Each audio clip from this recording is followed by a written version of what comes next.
সক্রেটিসের মৃত্যুর পর প্লেটোর জীবন যেন থমকে গেল।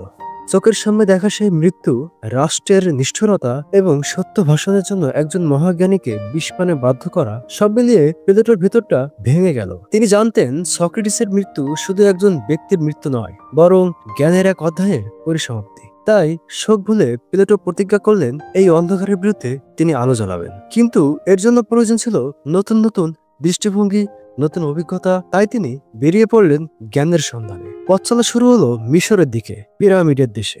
নীল নদের ধারে তিনি দেখলেন এক ভিন্ন সভ্যতা। মিশরের পুরোহিতদের কাছ থেকে শিখে নিলেন গাণিতিক দর্শন, আত্মা ও পুনর্জন্মের ধারণা।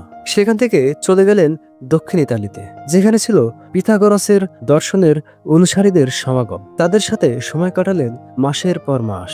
এভাবেই তিনি একদিন পা রাখলেন সিরাকিউজের দরবারে, যেখানে শাসন করতেন একজন নিষ্ঠুর শাসক, যিনি ছিলেন প্রচন্ড বদমেজাজি ও অহংকারী রাজা। ডাইনিসিয়াস চেয়েছিলেন প্লেটো তার রাজ্যকে একটি আদর্শ রাষ্ট্রে রূপান্তরিত করতে সাহায্য করুক। কিন্তু প্লেটো তো সত্য বলতেই অভ্যস্ত।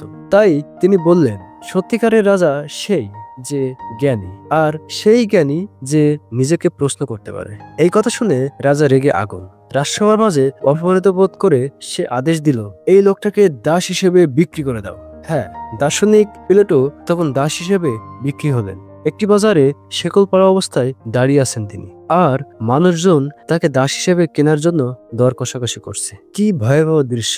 পৃথিবী কি নিষ্ঠুর, যেখানে জ্ঞানের চর্চা অপরাধ বলে গণ্য হয়। কিন্তু ভাগ্যের কি পরিহাস, সেই দাস বাজারেই এক আশ্চর্য ঘটনা ঘটল। প্লেটোর এক ভক্ত দার্শনিক অ্যানিসেরিস তখন সেখানে উপস্থিত। তিনি চিনতে পারলেন প্লেটোকে। কোনো দ্বিধা ছাড়াই তিনি দাস ব্যবসায়ীর কাছ থেকে মোটা অঙ্কের অর্থ দিয়ে প্লেটোকে মুক্ত করলেন। ফিরে এসে প্লেটোকে বললেন, আপনি শুধু একজন মানুষ নন, আপনি এক চলন্ত আলো। আমি এই আলো নিত্যে দিতে পারি না। এই ঘটনার পর প্লেটো অনুভব করলেন, জ্ঞান শুধু মুখে বলার জন্য নয়, বাস্তবেও তার পূরক দরকার।